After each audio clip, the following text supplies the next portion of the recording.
So hello guys, ayan, welcome back again sa aking YouTube channel.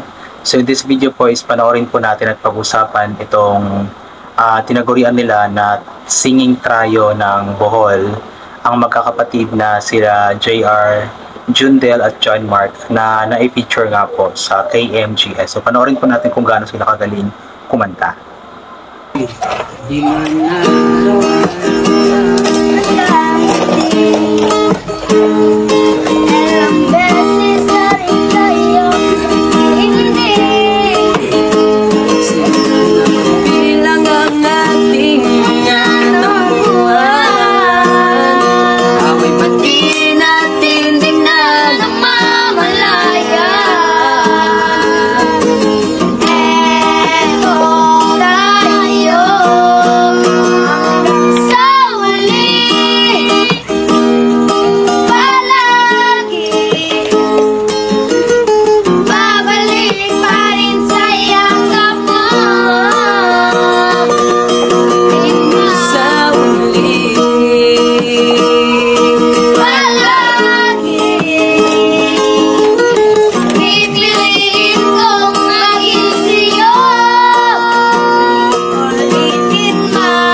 So yun nga po guys, yung magkakapatid na tinagurian na singing trio ng Bohol, na inuulit ko nga po, yung kuya si JR, yung pangalawang bata ay si Jundel, tsaka si John Mark naman yung maliit.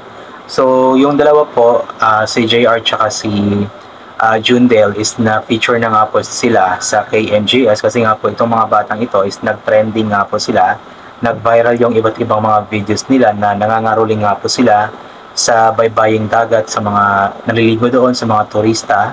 Tapos meron din isang video na kumakanta sila sa mga sasakyan. So yun po, nag-viral talaga ang mga batang ito kasi nga napakaganda din naman talaga ng kanilang boses, at talagang nasa pamilya na siguro nila ang napakagandang boses, kasi nga even though hindi kasali si June March sa naging sa segment ng KMGS, kasi nga yung dalawa lamang, yung si Jundel tsaka si JR lamang yung nasa video na nag-viral, pero magaling pa din talagang kumanta si John Mark. Napakaganda ng kanilang mga boses na magkakapatid. And ngayon po yung mga updates sa buhay nila, mga samples na kanta is mapapanood po sa Facebook page ng isang guro or naging guro siguro nila ito na si Ma'am Shyness. So panoorin nyo po, i-follow nyo po yung Facebook page ni Ma'am Shyness. Talagang na magagaling yung mga bata, talagang deserve nila na suportahan, deserve nila na tulungan, and we'll hope na sana balang araw or isang araw is makita or mapanood natin sila sa mga bigating singing contest sa TV like The Voice Kids, The Voice Philippines, sa Tawag ng Tanghalan, sa Singling at sa iba't iba pang mga contest na napapanood po natin sa TV, mga singing contest. So we'll hope na sana ay dumating sa punto nga po na mapanood natin sila sa mga palabas na iyon. And alam ko na malaki yung chance nila na sisikat talaga balang araw kasi nga napakagaganda nga po ng kanilang boses. Yung kapag pinapakinggan natin is very soothing siya sa ating pandinig, nakaka-relax, nakakakalma. Kaya talagang deserve nila na suportahan. So ngayon po, mahirap yung buhay nila. So itong singing talent nila, itong napakaganda nilang boses, I know na malaki ang maitutulong ito sa kanilang buhay, sa kanilang pamilya, para maging or umangat yung buhay nila, yung antas ng kanilang pamumuhay.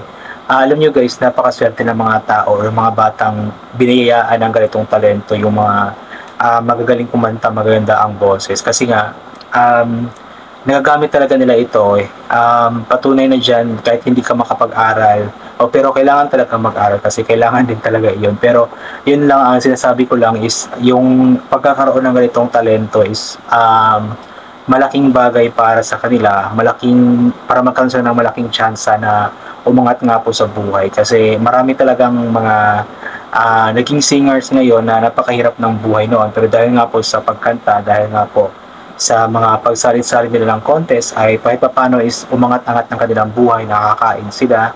At isa nga po dyan sa patunay ay si Laika Gairanod, yung nag-champion dati sa The Voice Kids.